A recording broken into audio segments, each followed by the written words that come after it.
Salvete discipuli. This is help for your Latin studies in Henle first year Latin.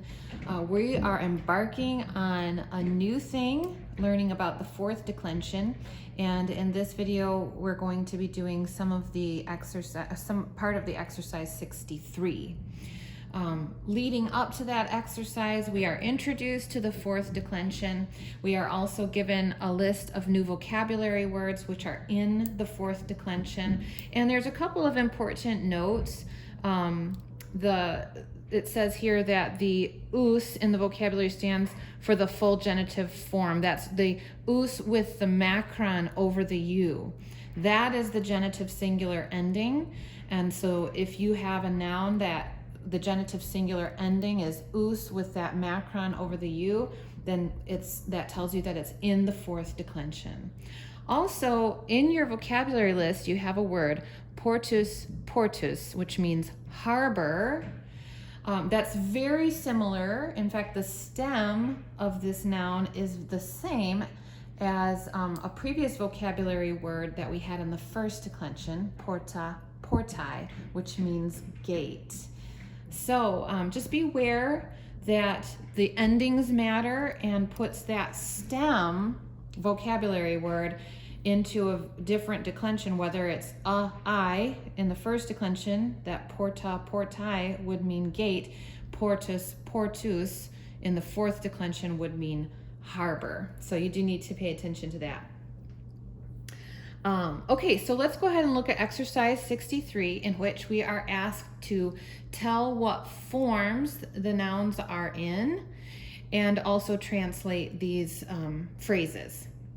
So number one, I'm going to go ahead and write it in Latin here so that we can also tell the form. So we have post adventum Christi. Okay, so post we know is a preposition, so I'll just put a PR above there. It's a preposition that we would translate as after or behind.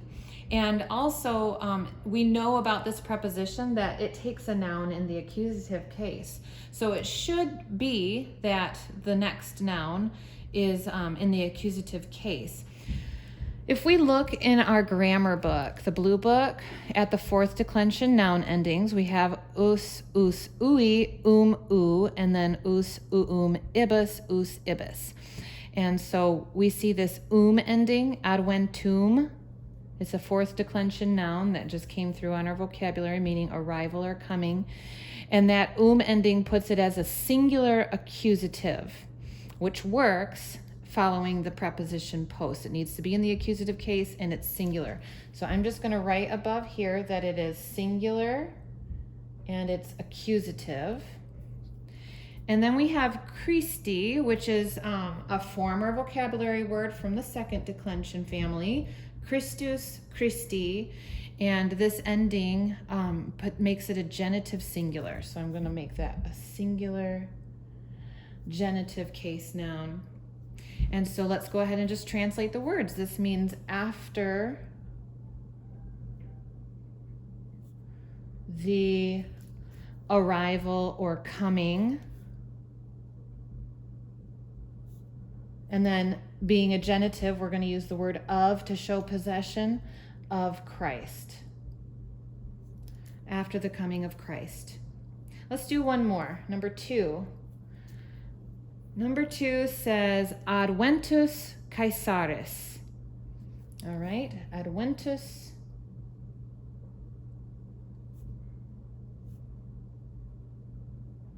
Caesaris.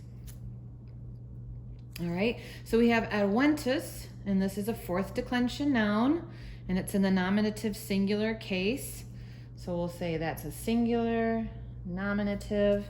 And we have Caesaris, which is also singular, and this is ending, it's a third declension noun. That ending tells us it's a genitive.